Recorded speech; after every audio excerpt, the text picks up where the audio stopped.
Have you noticed that your teams are becoming kind of siloed, only respecting their own agenda but not appreciating other people's? Well, stay tuned as we talk about a higher level of unique ability teamwork, not just teamwork amongst individuals, but actually amongst teams. Stay tuned. I think you'll like it. Hi, Shannon Waller here, and welcome to Team Success. Today, I want to talk about a different aspect of unique ability teamwork, and not one that I've really touched on all that much. We're often very focused on teamwork between individuals, how to look at things, how to appreciate other people's talents and capabilities and missions and goals and visions, how to grow your own. But today, what I want to talk about is actually teamwork between teams. Well, first of all, I've had my own experience of it recently, so there's that. There's teamwork and lack of teamwork between teams. But I want to share with you a model that we have in Coach, which is called front stage, backstage. Incredibly useful framework for really appreciating where your time, energy, and attention goes. So the front stage is just like a theater. This is where you create the magic for your clientele, for your audience. This is where you want them to wonder, how did they do that? And you don't actually usually tell them. So aspects of the front stage are creating a unique experience for people. It's your packaging and your branding, like who you are as a company persona. And then your value creation, the difference that you make in other people's lives and their businesses and their futures, and solving the problem, maximizing their opportunity and reinforcing their strengths. This is really what you're doing in terms of value creation. And what is fascinating, and I could talk for days about front stage value creation, is that value creation is in the eye of the beholder, just like beauty. You can think that you're putting in a ton of time and effort, but unless there's a result at the end of it that they really value, it's not value creation. So this is why it's always worth checking in with your audience, like, oh, what are we doing for you that's creating the most value? And sometimes the thing that you really work so long and so hard on, and you put all this investment, they're like, that's okay. But this thing you do, this small little thing, the fact that you always call me after our meetings, here's the checklist. We're doing a renovation right now, and we walk through to see what they've done with the demolition. And in 3 days, they did an incredible amount of work, and it's impeccable. But what was I most impressed with? The checklist that they had taped to the wall. I was like, oh my gosh, that's incredible. I am working with organized humans, more so than myself. So it's like the little things sometimes that you just take for granted that are actually the most value for others. So just something to noodle on. But what we're going to focus on today is more the backstage form and function that produces this incredible front stage for you. So the backstage, this is your team. We love using this theater analogy. Totally makes sense for teams, by the way. Sometimes taking strategic coach concepts and tools back to the team is more challenging. They get front stage, backstage in seconds. So this is a great one to share with your team if you're in that position. So one is capability. You have to be good at what you do. You have to be able to provide those products and those services and those experiences. And you have to have people that are capable at all the different aspects of putting that together. That's a given. Then there's teamwork and communication, kind of what I talk about most of the time. How do you understand and appreciate other people's strengths and capabilities, and how can you mesh those together? How can you communicate better? But today I want to talk about the third element of backstage, which is coordination and organization. So this is how you integrate the individual teams together. So there's individual teamwork with one another kind of on your team, and then there's how do you coordinate your teamwork. This is vital. And I've been thinking about this for a little while, so I'm very excited to be able to talk about it today. I just had my own recent experience. So I'm sitting in the seat of head of marketing, steep learning curve, but we're having fun, making progress. And one of the things I noticed is I, of course, am focused on the teamwork on the team and how to have people be speaking up more collaborative, more in their unique abilities. That is 100% my focus with this team. And then obviously producing the results that we're accountable for.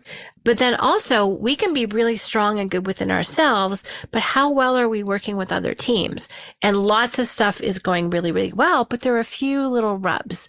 And also this works the other way too, when people are working with us, how they can kind of fit well into our teamwork or where they can create some tension or some friction. So this is kind of like a higher level of unique ability teamwork. When you really take a look at, okay, we're functioning well within our own team. How good a teammate are we with other teams in the company? And sometimes this is even with your clientele. How are you in teamwork with the outside? But I'm going to focus on the inside today. So it's just been really fun. In fact, just had a meeting yesterday that I'm very excited about because there's certain things that marketing does that are working extraordinarily well for others. And when together we produce great things. So we were meeting with production. And there's other things where just mostly on the timing basis, it was like there was a rub there. And I don't know about you, but as a person, I don't like working with people in a way they go, ugh, something else from Shannon. Ugh. Oh no, not getting it in time to do my unique ability. I don't have enough time to be creative. It's rushed again. It's last minute. I'm not clear on what she's looking for. Like, I don't want to be that person. And I don't want that to be my team either.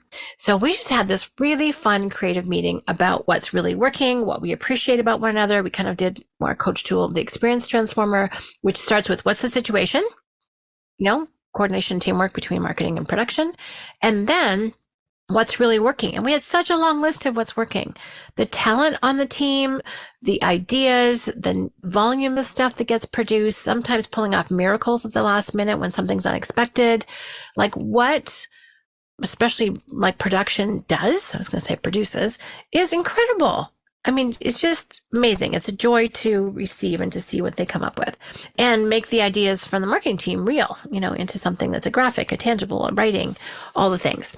So there's lots of appreciation and from their side too. And then what is not working? And there weren't very many, but they're consistent. And by the way, the problem is almost never the people. Dan has said this. I totally agree. Is that what's the system or the process that we need to improve to make it work? And that's kind of what I'm suggesting you take a look at with your own team, your own company today, is take a look at how well is your team working in terms of its own teamwork and communication, but then how well are you working with other teams? Is there constant friction? Like there tends to always be an issue between sales and the delivery of that. Sales goes and promises everything to everyone in a really short time frame for less money. And then the company is responsible for delivering on that. And you're like, what? How is that even possible? So, sales and manufacturing, you hear about that all the time. So how can we really make it work for one another? And it's a fun conversation to have. I have to say, it's exciting. It's knowing that you're not going to be an irritant. It's producing results that are faster, easier, cheaper with bigger impact. It is, again, being very results oriented. It's actually being alert, curious, responsive, and resourceful to what your other teams need, as opposed to being in a silo. So this is really about breaking through silos. And it just has to do with that appreciation and willingness, appreciation for the other team and what they're producing, what they do, and then a willingness to engage in that higher level of teamwork. And we left that meeting yesterday with some very clear tangibles, including something that's going to be the subject of one of the next 2 future podcasts. And that is the importance of having things written down in a way that everyone can contribute to it. So in Coach, we use the impact filter, and there's lots of different riffs on that to really state your intentionality, what's going to happen. 2 of the people are going to go off and create some templates and really make sure that everything is included so that the team knows exactly what's expected. I brought up the phenomenal book called The Checklist Manifesto by Atul Gawande, Gawande. And it's a Checklist Manifesto, brilliant book on how simple checklists save lives in hospitals. He was a doctor for the World Health Organization, and how to reduce hospital deaths, especially after heart surgery. And it turns out that even surgeons with 15, 20, 25, 30 years experience need to follow the checklist because, and we're guilty of this too, we know something so well, we're like, oh yeah, I could just get away with this, or I know what to do. And getting experienced people to follow the checklist was actually the hard part. My dad was a pilot, and pilots have checklists, for which I am grateful. I do not want someone forgetting a key step as they do their walk around the plane. It's really fun to see. Even in commercial airlines, it's really fun to see that, the pilot walking around the plane and checking things, because it'd be easy to forget. Are the chocks still underneath the wheels? Check the prop, make sure the gas is full, and we hear about, hopefully nothing fatal, we hear about problems when someone didn't follow the checklist. And so someone has a super short follow through on Colby, not a natural list maker. If I make a list, I lose it. It's still, for me, gave me a true appreciation for a checklist. And that's often the handoff document that you need to give. And of course, it's not actually probably going to be paper anymore. It's going to be digital, but just having a way to communicate between teams, especially if you co-create those, it is super effective.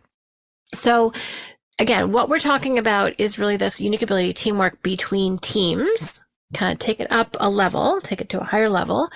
And it's critical because if you don't do it, you're going to have ongoing friction. And when people are constantly frustrated, it actually becomes institutionalized resentment, which is the last thing in the world that you want. It's really hard to break through that.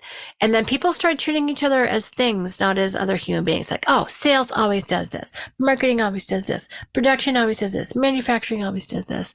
And you get these negative personality characteristics attributed to teams, which is not kind of where we want to go. And it's not producing results that are faster, easier, cheaper with a bigger impact. So if you really want to accelerate your results, if you want to accelerate your productivity, for me, it's also increasing the fun factor. And even if you just want to make sure that each of your team members is able to contribute their maximum, then they need the time to do their unique ability. And if things are really rushed all the time, they don't have time for that. And that was one of the things that came out of our conversation. What is most important? How can we narrow things down so they're working on fewer things, but we can produce a better result? That's a great conversation to have. Just doing work for the sake of doing work without measuring the impact, not strategic, not wise.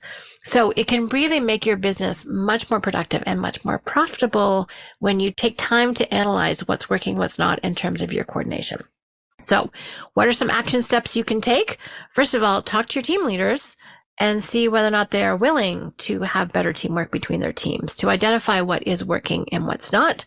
So this is, the essence of our Experience Transformer tool. So state what the situation is, teamwork between our teams. What is working is super important to do, kind of a positive focus, a list of what already is working. Jumping into just solving the problems without people feeling appreciated first will not get you the end result you were looking for. They'll just be defensive as opposed to open. It's very different saying, hey, 80% of what you guys do and how you guys do it is fabulous. If we could tweak this last 20% and get maybe an 80% improvement of the 20%, then that would be a game changer for us. That would really make sure that people are going home on time to their families. This will make sure that people are growing. This will make sure that people are challenged in a good way, not a bad way. So it's really key to make sure that you start with that point. And then you get into what is probably 1, 2, maybe 3 things. For us, it was a bit of timing. It's having the big picture at the beginning, which is that document to hand off and co-creating that template. It was really fairly simple solutions. Also, one of our issues was, so we're coaches focused on our branding and just making sure that we're current with who we are and that that's represented and we package ourselves well. So working on that front stage result, but it happens backstage. And who's going to be in charge of the branding? Who's going to be not the officer, but who's going to hold that and go, yes, no.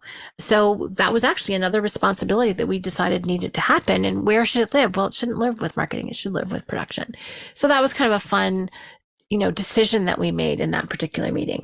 So again, those are our particulars from our company, but you have your own as well. Like who owns what? You don't want to have a tug of war across the line on key things. So decide what the key issues are, decide if you need a who for that, who's going to be the person in charge, and then just, figure out how the hows can happen better. And it's often by writing them down into a template, into a brief. I am a huge fan of using the impact filter, because it is so key when you're communicating something to your own team or to another team, they have to understand the why. Because if they understand the why, they can employ a higher level of creativity to the problem. If they're just being told what to do, execute this little task and step, there's not nearly as much creativity as, oh, here's the problem we're solving. They could come up with something completely new that didn't even occur to you. And you're like, oh, that would be amazing. Let's do that too, right? And I'm going to do a whole podcast on this, so don't worry. But when you're actually able to communicate the whole picture of what's needed, that's amazing. And that, again, you want to set people up for success. You want to set people up for unique ability. You want to set people up for creativity. And you being really clear on the big picture in a written form, not just a verbal form, is key to be able to tap into that. So if our companies want to operate at the level of excellent and unique, as opposed to competent, incompetent, I think these are absolutely critical things to do. So I'm excited. I'm excited for you having even better teamwork amongst your teams, much less your individuals within your teams, because I think the possibilities are huge. I'll keep you posted on what happens with ours. And again, we're maximizing here. We're taking something that's already good and already working and helping to make it incredible and a joy and a source of inspiration, not frustration. which I think is exciting. So again, you don't have to revamp everything. You don't have to start fresh. You don't have to fire everyone and hire a new team. No, simply focus on what's working, identify the few things that's not, and put in place the system, the who's, and the how's to make sure that that can happen. All right. Hope this has been interesting, inspiring for you. If you sense some friction, this might be why. So I hope this context of this conversation helps you take action in a positive way so that not only can you have, great appreciation amongst your individual teams, but that as a whole, your teams are all working in sync as well. All right. Well, thank you so much for listening. Really appreciate it. If you have any questions or comments, please let us know at questions@strategiccoach.com. And as always, here's to your team success.